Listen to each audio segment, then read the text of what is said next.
Movie number 4 in the MCU rewatch is Thor. And Thor is one of those movies that I always hear a lot of people having very mixed opinions on. I'm personally of the opinion that Thor is a pretty good movie. It's definitely better than Iron Man 2 and The Incredible Hulk, and I have a number of reasons for that. Now, firstly, the Asgard stuff in this movie is great. I love the aesthetic. I love the Jotunheim fight scenes as well. I just love the characters of Asgard. I love the look of Asgard. I love the feel. And it's so much better in contrast to the Earth stuff, which I actually find in this movie to be quite bland. Another reason I really do enjoy this movie is because the rise of Loki is a great storyline. It's a great starting point for Loki's arc within the MCU. I think he's easily the most interesting character in this film, even though Thor's redemption later in the movie is good as well. But Loki is really the character that holds this entire film together because he's evil, he's conniving, but you still see he has like a little sense of love for his brother, and I really think that they did Loki justice in this movie. Now, speaking of Thor's redemption in this movie, they kind of marketed this film, and the description of the movie is that Thor is banished to Earth in order to like find the secret of being a hero, and then he goes back to Asgard.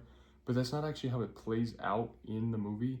In the movie, he's kind of just meandering around Earth with this ragtag group of scientists who, by the way, I think are pretty annoying, especially Natalie Portman in this film. But he's not really like finding the secret to being a hero. He's just biding his time until Loki comes to face him, and then he's able to get the Bifrost opened again to him. So I thought that part didn't work very well because it wasn't fleshed out that much. He didn't really learn any great lessons. All they really did in this film for Thor was spark his love interest with Jane. And now, speaking of Jane Foster, I really could not stand her in this movie because all of her dialogue is just jibber jabber about science, and none of it really makes any sense. She's just like, oh, well, my research is going to be destroyed. This would be really good for my research. And it's like, well, what are you researching? We never understand what she's actually trying to find, or what she's doing, or what the scientists are actually like aiming for. So I think that is easily the weakest part of the movie. The scientists overall, they aren't bad characters. They're just underutilized, and they're also a bit bland. Overall, I really enjoyed the aesthetic of this movie, especially the Asgard stuff, like with the whole fish out of water scenario. I really enjoyed that part. I think it's funny sometimes. I think it's a bit humorous, but I don't think it's overly corny or witty, and that's good because some Marvel movies, like Iron Man 2, just have really bad humor in them. The final thing I will say about this film, because I forgot to mention in Iron Man 1 what my favorite scene was, which is the box of scraps scene. I love that scene so much.